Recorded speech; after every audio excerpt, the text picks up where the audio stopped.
چې رمضان راشي نو معتکفین به ټول اعتکاف ته جماعتونو کې به خلک کینی، خانقاهونو کې به په زرګونو خلق ناس. ته به دې تپوس کوې چې تاسو څه ته ناست یې؟ به وایي یوه ښه شپه را روانه ده. تاسو ورته ښه شپه وایې، موږ ورته لیلة القدر وایو. ټیک ده؟ تاسو وایي ښه شپه را روانه ده. زه تپوس کوم دا ټول معتکفین دغې لیلة القدر ته ناستي، ښه ټوله شپه ویښ ناستي. کله وایي نن لیلة القدر دی، په دغې لیلة القدر کې ملایک راکوز شي او دا ټول مخ د ځمکې ګنډلې هر ځای ته ځي چې څوک ویښي خوالی ورځي السلام علیکم السلام علیکم. دا ټول مخ د ځمکې ګنډلې. نو معتکفین ټول اعتکاف ته ناست. زه دې معتکف ته وایم ته څه ته ناست یې؟ وایي یوه شپه ده.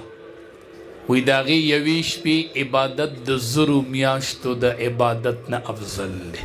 مولي صاحب هغې شپې ته ناست یم، دا په کال کې یوه راځي نو چې چا دغه یوه شپه عبادت وکړو د زرو میاشتو د عبادت نه افضل دی. نو زه ورته وایم دغې شپې ته څه نوم وایي؟ الله ورته دوه نومونه ویلي دي ښه بچوړو، لیلة القدر او لیلة مبارکه. لیلة مبارکه او لیلة القدر دوه نومونه دي د دغې شپې په قرآن کې. شپې ته عربۍ کې لیله وی او الله وی لیلة القدر ډیره د قدر شپه وه. لیلة مبارکه ډیره د برکت شپه ده. زه تا نه تپوس کوم چې د دغې یوې شپې عبادت د زرو میاشتو د عبادت نه افضل دی. په دې شپه څه چل شوی دی؟ دې ته دا ښه شپه ولې وی؟ ته خبرې معتکفه؟ که دا معتکف خبر شو که د دې حافظ قرآن له لاسونه ښکل نه کړه نو ماته وایه. زه معتکف خواته حافظ قرآن کینوم وان ته چې نن دې شپې ته ناستې دغې شپې ته ځکه دومره فضیلت حاصل دی چې په دغې شپه کې اسمان د لوح محفوظ نه ټول قرآن دنیاوي اسمان ته را نازل شوی و. دا د قرآن د نزول شپه ده. ټول قرآن یېړ په یېړه 13 شپارې قرآن د لوح محفوظ نه دنیاوي اسمان ته په دغې شپه کې را نازل شو. نو شپه یوه زمانه ده ښه. شپې خو قرآن یاد کړی نه دی، شپې خو قرآن تلاوت کړی نه دی، د شپې خو د قرآن ترجمه نه ده کړې. شپه یوه زمانه وه خو چې د قرآن سره نسبت راغی نو لیلة القدر شوه. نو چې زه یې خواته حافظ کینوم چې معتکفه په دغه شپه کې صرف قرآن را نازل شوی دی، ته هغې ته شپه رونی او د ده په سینه کې قرآن دی. د ده په باره کې دې څه خیال دی؟ دا معتکفه د دې حافظ قرآن په باره کې دې څه خیال دی؟ هغې شپه کې قرآن راغی او دې دغه قرآن په سینه کې ګرځوي. نو ده ته زه څه ووایم؟ ده ته به زه نه وایم چې دا د قدر سینه ده، ده ته به زه نه وایم چې دا مبارکه سینه ده، دا د قدر سینه ده، دا مبارکه سینه ده چې دې کې ټول قرآن کریم محفوظ دی. شکرونه وباسئ بچوړو ښه. بار خلک لګیا دی، څوک د ټماټرو صفت کوي، څوک د پیازو کوي، څوک یې د پټو کوي، څوک یې د ګاډو کوي. او تاسو سحر د الله صفت شروع کوي او د ماښامه پورې د الله صفت کوئ ښه. ښکلي ښکلي حروف وایئ الحمدلله رب العالمین.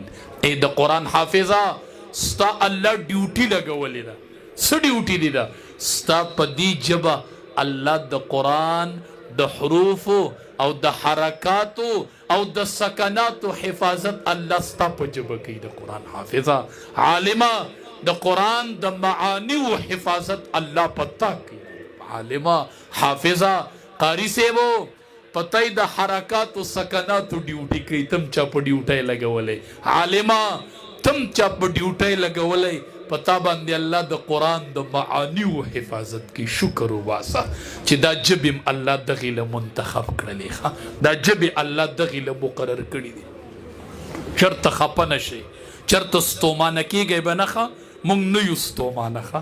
موږ په خپله سودا په خپل مالیارتوب باندې رضا یو ښه. موږ ستاسو مالیاران یو. دا مدرسه چې ده که نه دا باغی باغ او الله مالک دی او مونږ د مولانی مالیاران یو. یو زمیدار یو مالکی. پیژنئ یو د پټي مالک یو د پټي زمیداری. نو مالک د مدرسې د الله ذات دی او زمیدارانی مونږ یو. او تاسو د دې باغ چینچڼې یې. ها دا باغ دی او تاسو به کې چینچڼې یې. چینچڼې په باغ کې الوزي، کله په یوه څانګه کینی او کله په بله څانګه کینی. دا چینچڼه کله ناکله څانګه ماته کی که نه؟ مالیار ته تپوس کولی شي زمیدار؟ نه، زمیدار ته مالک وایي دا زما باغ دی او دا زما د باغ چینچڼې دي، دی که څانګه ماتوي نو زه ورته څه نه وایم، نو ته به ورته غږ نه کوې. ښه نو دا د باغ چینچڼې دي، دا به دې باغ کې الوزي، کله به یوه څانګه ماتوي او کله به بله څانګه ماتوي. د دې نه الله تپوس نه کوي چې مالک یې دی. نو د مالیار څه اختیار دی چې د دې نه تپوس وکړي؟ ښه موږ مالیاران د تپوس حق نه لرو ښه چې موږ دې چینچڼو نه تپوس وکړو. ښه مفتی تقی عثمانی صاحب دامت برکاتهم العالیه، مشر ورور مولا پیجنده رفیع عثمانی صاحب رحمت الله علیه وس چې وفات شوی دی. یو طالب علم راته وی یو ګیلکار کار کو په مدرسه کې، نو ځای به یې جوړ کو، طالب به راغی مات پی دا چینچڼې دي که نه، دا به څانګې ماتوي. ښه دې ته به غږ هم نه کوې. ښه چې مالک ته تپوس نه کوي، د مالیار څه حق دی؟ ته خو مالیار یې، نن یو سبا به نه یې، نن ته مالیار یې او سبا به بل مالیار یې. چې مالک د چینچڼې نه تپوس نه کوي، د مالیار څه حق دی؟ پرېږده مالیاره. نو وی هغې ګیلکار به ځای سمو، طالب به ورانه و. وی هغه ګیلکار راغی مفتی صاحب ته شکایت وکړو. وی هغه ګیلکار هم راوغوښتو، طالب جان هم راوغوښتو. وی هغه وی چې زه ځای رغوم دی ورانوي. وی مفتی صاحب ورته وی چې ته د ده نوکر یې، ته د دې طالب نوکر یې، ته به یې جوړی او دی به یې ورانوي چې او زه به تاله پیسې در کوم. ته خو دیاړي هلې که نه، که دی ورانوي تاله خو زه پیسې در کوم که نه.